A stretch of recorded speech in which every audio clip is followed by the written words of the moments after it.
quando eu descobri que eu ia fazer o programa e que eu sabia que você não ia fazer mais, eu fiquei muito preocupado, porque você mantém a energia e mantém a lógica do programa não só na graça, mas na graça de ser gracioso mesmo, de ser uma parada maravilhosa. Eu acho que você faz muita falta no programa. Isso Então é uma vou coisa nessa. que Então, eu vou indo. Não, e fala, Não é como apresentador, eu acho o João um apresentador maravilhoso. a gente Aí, odiar, gente, cara. chama a Astrid lá, vamos embora. Vamos inaugurar essa festinha de 10 anos falando da alegria do reencontro. Que lugares, que pessoas da sua vida foram incríveis de rever? Quais foram péssimos rever? Que trouxeram memórias ruins? Mas o que eu sinto falta, que acho que é o mais importante, é de ouvir gente boa falar. De prestar atenção, né? Naquela época, Emicida, Francisco e você falando e os assuntos vindo. E naquele caso, eu acho que a gente formou um grupo que não tinha tanto uma coisa do debate, no sentido que um era... Todo mundo ali tinha um pouco a mesma opinião, mas dentro de viés diferentes e observações de pontos de vista de locais que a gente não imaginava. E eu sinto muita falta. Eu me sinto mais burro de não estar no Papo de Segunda. Eu te mando as pesquisas. Pode mandar mesmo. Mas é muito bom ouvir, era muito bom ouvir falar, assim. Era muito A gente bom. conversava muito sobre tudo. E não só na frente das câmeras, nos bastidores, eram conversas... A gente trazia uns assuntos, profundíssimas. jogava. Né? Era. Funcionava. Então isso eu sinto muita falta, assim, de aprender. Uma coisa que eu não tenho saudade, João, quando a gente fazia o programa, o clima cultural, político-cultural da época que a gente fazia, foi um momento em que, por boas e más razões, o ambiente cultural estava muito dogmático, intimidador. Sim. E por muitas vezes, assim, agora falo por mim, né? Tive que ouvir coisas aqui no programa com que eu não concordava E sorria. Ou medir muito as palavras, assim, porque como me dava prazer isso. Só de falar me vem um sentimento a bom. nossa amizade tem essa coisa muito gostosa de se alegrar muito com o sofrimento do outro, entendeu? Não que nessa época ele estivesse muito feliz também, pelas mesmas razões. Era tenso o negócio. Mas, enfim, a guilhotina cultural estava muito afiada. Verdade. E nos últimos anos, a nossa formação aqui, eu acho que está encontrando um ambiente mais arejado. Eu me sinto muito mais à vontade para falar sobre tudo. Hoje mesmo larguei um post aí, devo estar tomando um monte de porrada aí e não acontece mais nada, entendeu? A guilhotina meio que tá cheia de Robespierre solto por aí. Tá cega. Mas a guilhotina ficou mais cega. Mas foi esse ambiente também que eu acho que nos deixou um grupo que a gente podia confiar, que também é herança desse grupo aqui, que recebeu essa herança. A gente ali, eu acho que a gente se fechou para também se proteger, entender. Um pegava a bola do outro. Peraí. Não revela intimidade!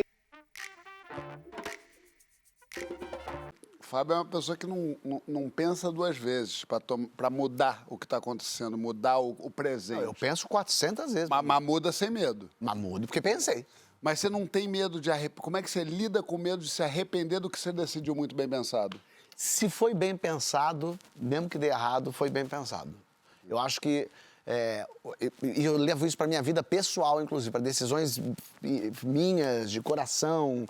Eu falo, converso com outros. Francisco sabe, você sabe. A gente conversa e falava sobre coisas. Aí eu ouço gente... jogo no ar umas conversas, vejo o que pensa. Gente que eu não conheço, estou com o Ruth, aí jogo aqui, vejo, falo, para ir entendendo. Às vezes, talvez a decisão já esteja tomada no meu coraçãozinho. Mas quando eu ouço vários lados, várias partes, eu meio que dou uma credibilidade para essa decisão, para dizer, não foi do nada. Não foi assim. E aí vou, porque pensei nisso. Claro, pode ser que dê errado, pode ser que, puxa, não era aquilo que imaginei. Às vezes vem a pandemia e acaba com o teu sonho. Mas, de um modo geral, eu faço isso exatamente para nem olhar para o que passou. Tomei essa decisão baseada em coisas que fazem total sentido para minha vida e para o que eu queria seguir. Mesmo a saída do Papo aqui, por exemplo. Com 4 anos de Papo, eu falei, acho que deu. Acho que vamos embora. Aí a Globo falou, fica mais um ano.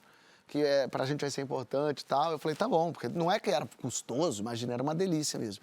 Mas no 5º ano eu falei, eu não tenho mais do que falar. Eu já comecei a dar as mesmas opiniões, falar as mesmas coisas. Os temas de alguma forma começaram a se repetir. E isso é o que mais me deixa tenso criativamente, assim. Perceber que eu tô falando as mesmas coisas. Que eu começo a me cansar de mim. Começo a me achar meio mala. Aí vou dar uma entrevista, aí lá vou falar sobre o limite do humor. Puta que pariu, ninguém aguenta mais falar disso, e nem eu me aguento me falar disso mesmo. Então, quando eu começo a perceber que eu tô me repetindo, foi assim no meu programa da Record, eu resolvi parar, ainda tinha um contrato, ainda tinha um ano de contrato, ainda tinha possibilidade. Falei, mas eu já tô ficando velho, já tô ficando... E aí eu percebo isso, assim, então as minhas decisões estão muito racionais também por conta disso, porque eu não quero... eu sou doido, eu vou fazer, aí depois, ai, puta que pariu, por que eu fiz isso e tal. Então, eu nunca, em nenhuma decisão que eu tomei, fiquei, por que eu fiz isso? Eu posso ter sofrido com a decisão, pode passar e eu sentir falta, puta, pô, o papo ia ser bom mesmo poder falar de uns assuntos, mas com a certeza de que deu tudo certo, mesmo que tenha dado errado. Eu gosto da ideia de um passado que o futuro ainda não alcançou. Eu gosto muito, isso fica na minha cabeça. Que o futuro Passado o quê? que o futuro ainda não alcançou. Não alcançou. Tipo, o que é isso? Tipo, ó, um exemplo, as emoções da gente, as músicas que eram feitas antes, as sínteses que eram feitas antigamente, essas relações que hoje estão ficando muito pueris líquidas, pueris acabando, desmanchando, antigamente isso tudo era mais potente.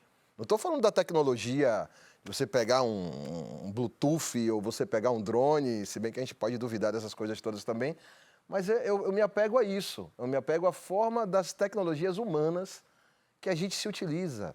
Antigamente, eu acho que isso era um grande passo, tinha que ter uma ponte para a gente ter coisas, né, de um toca-disco, ser Bluetooth, mas se apegar à forma de escutar música, igual você ouvia quando tinha um disco que você colocava, que levantava, que trocava, era uma doação mais física e tal. Eu me apeguei a essa relação do passado muito porque eu convivi muito com pessoas, né, mais velhas, pessoas mais idosas. Eu convivi dessa forma e eu comecei a descobrir que essas pessoas... O Fábio também. Aí eu vou te salvar. E eu Ele tá falando de você, Francisco! Ele dá E eu percebi, Chico, que essas pessoas têm... É só um remember, né? Eu já lembrei porque eu não gostava desse programa. Vai, Francisco. Eu percebi, Chico, que essas pessoas têm realmente um elo com a infância, um elo com a pureza, um elo com a inventividade. Tá, uma vez que eu fui encontrar Paulo Diniz, que eu fui visitar Paulo Diniz lá em Recife e tal, ele falou, chegue perto de mim. Aí eu cheguei, ele, mais perto. Fui levar flores, né, ouvi, e agora, José, já naquelas músicas. E aí, tô naquela função, ele chega mais perto ainda, mais perto. Ele, olha, aqui pertinho, dentro do olho. Eu olhei, aqui dentro tem uma pessoa de 18 anos, querendo compor com você e fazer música. Que bonito isso. E eu saí do corpo dele e entendi quem estava ali. Então eu comecei a me apegar por causa disso. Eu chamo de tecnologia humana meio que para blefar e a pessoa entender, mas é a emoção que me faz ver isso. A gente tem aqui grandes momentos de Fábio Porchat, inclusive esse nas 5 temporadas que ele teve aqui abrilhantando e fazendo o Eduardo Sterblit mais feliz.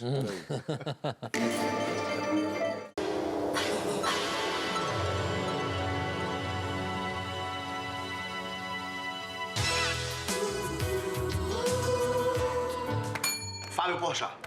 Quando me ligaram no GNT para fazer o Papo de Segunda, eu achei que era engano. Esse primeiro ano foi, lógico, é natural também, mas eu fui tentando me aceitar nesse papel. Pô, vamos nessa. Boa noite! Sejam bem-vindos ao Papo de Segunda. Sim, eu não sou o Marcelo Tais, o Emicida não é o Léo Jaime, o Francisco Bosco não é o Chico Sá e o João Vicente, por acaso, é o João Vicente. E o Papo de Segunda continua sendo o Papo de Segunda. Olha, tô feliz. A gente abre com os momentos que mais nos surpreenderam do papo.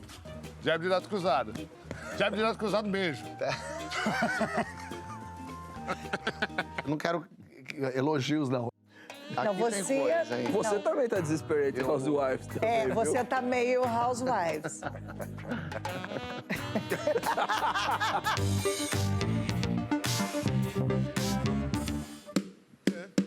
Ei! Gostei, rapaz! Estamos nesse momento de quarentena e eu nesse vazio, minha gente. Os meus amigos de Papo de Segunda não estão aqui. Estão todos de home office. A dona Déia, ela é maravilhosa, ela é hilária, como o Brasil todo já sabe. E aí teve um momento, assim, um dos momentos bonitos também foi quando a Ju, a irmã do Paulo, veio falar, a Ju não conseguia falar. E a Déia abraça a Ju. E é lindo isso. Ela abraça e fala, não, mas não vai nada disso, você é forte. E aí, nesse momento, quando ela fala isso, ela olha para a câmera e pisca. Ela fala, você que vai cuidar de mim. E é tão mágico isso, porque ela pisca pro Brasil. Ela fala pro Brasil. Ó, tamo junto aqui. É muito forte isso, porque ela abraça a Ju e ela tá falando com a gente. Mas, Emicida, levanta no meio do programa, cai no microfone e entrega pro João. Se é pra fazer essa bagunça, eu faço. Eu baixo a calça e danço o mambo. O meu exercício é mais aqui, ó. É mais aqui. Maria ficou ótima também com essa. Eu me achei mais intelectual, sabia? Assim, de peruca. É uma bióloga. É, parece. O planeta tá acabando. Com que roupa eu vou pro samba que você me convidou? Acabou. Você acredita, João? Eu também adorei. Não! Não, eu não vou! Eu vou ficar, João! Fazer o Papo de Segunda, poder apresentar e absorver vocês, é um negócio muito... É assim, eu era feliz e sabia. Eu amo vocês. É nóis, amo vocês, meus irmãos.